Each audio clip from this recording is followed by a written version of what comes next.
Hey everyone, welcome back. And this is my review of Nobunaga the Fool, Episode 3, entitled The Chariot.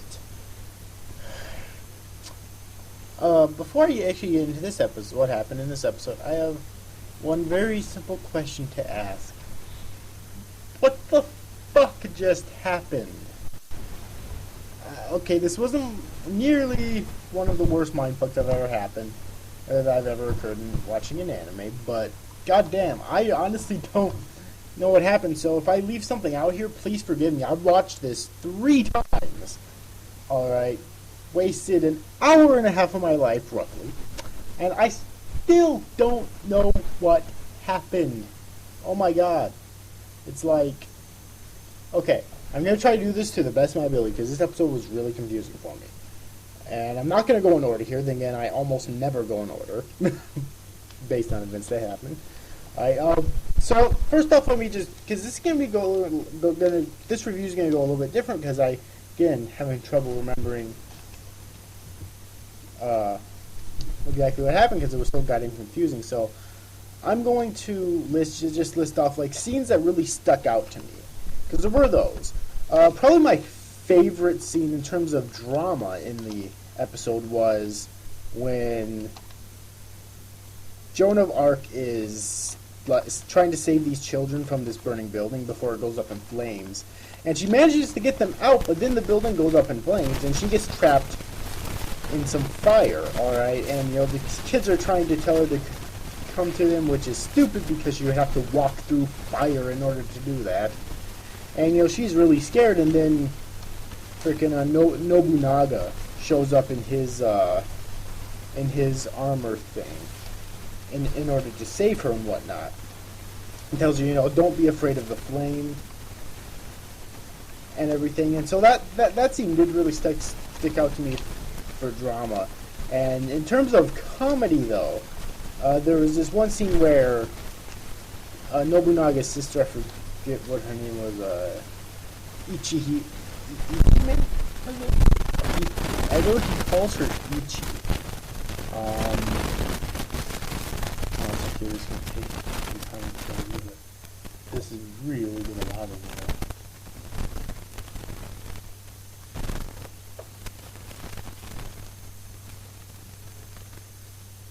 now. Ichihime, yeah.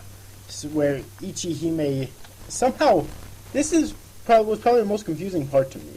Everything that had to do with Ichihime in this episode, because she somehow said, okay, number one, she somehow senses that Nobunaga, I combined his first and last name, that Nobunaga is in trouble, okay? She somehow senses it. That's number one. Number two, she contacts him, okay?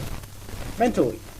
Number three, she somehow casts a magic spell that, in order to make him strong enough to win. Now, those are the 3 parts that were really confusing for me. Apparently, it's called the Regalia power or something like that. However, in order for her to cast it, she makes him recite, when she starts to cast it, she makes him recite a phrase, and it's basically a really humorous thing that forces him to marry her, okay? So, I was right. They were being literal about that whole lover thing, apparently. And again, that's not unusual for those times, okay? So, yeah, it was actually really funny that she actually did that. Alright, now, I do want to say one thing, though, about Joan of Arc. She does not look like a fucking man, okay? Like, I don't know... Sorry about that, accidentally knocked over my mic there. I don't know. If I were her, I would have cut her hair. Then I would have, if I were her, then I would have cut my hair. Okay, just so I actually look like a goddamn man. Because she did not look like a fucking man with that hair, okay? And also, I can't really see it because it's anime. I was going to say that her hair looks too smooth to be a man's hair, but again, it's anime, so that doesn't really apply most of the time. And she hides her breasts very well, but that's still the fact that she doesn't look like a fucking man, and everyone's falling for it. That's the thing. Everyone's falling for it. Nobunaga's fucking brother fell for it, too. Oh, and also there is that scene too that I guess I should mention. I actually really did like that scene with Nobunaga's brother. I forget what his name is, and Joan of Arc basically talking with each other at like this bow and arrow court or whatever. Then they're shooting shots at targets. They're shooting bow and arrow shots at targets basically, and Nobunaga's brother basically he doesn't break down in terms of crying, but he basically pleads to Joan of Arc that basically tells her that everyone misunderstands his brother, and that he wants her to help him out and to protect him.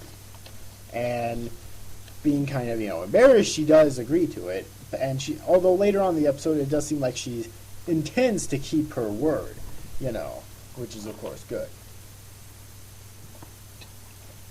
Although at this point it doesn't seem like Nobunaga really needs that yet, except for at the end of the episode where he gets help, but it's from his sister. Okay, granted, he was tricked into marrying her through some sort of a spell, I guess, that they use to get people married. I don't fucking know. Oh my god.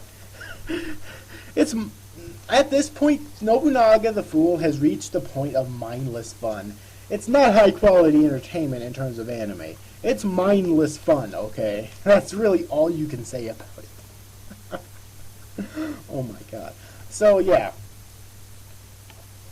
But did I enjoy this episode of Nobunaga the Fool? Absolutely. I absolutely thought it was really good. It's just mindless fun. That's really all you can say about it. It's mindless fun, and that's a good thing. It's not a bad thing at all. Alright. But definitely my favorite scene in the episode was the scene with Joan of Arc and those children, because it showed exactly how dramatic that the series could get, and if it goes down that road in future episodes, I'll be very pleased, because I like really dramatic series, okay? So if it goes down that road in future episodes, I'll be very happy with it. Alright. So, yes. But anyways, overall, I hope you enjoyed this review, guys. See you after, guys. Thanks for watching. Bye-bye.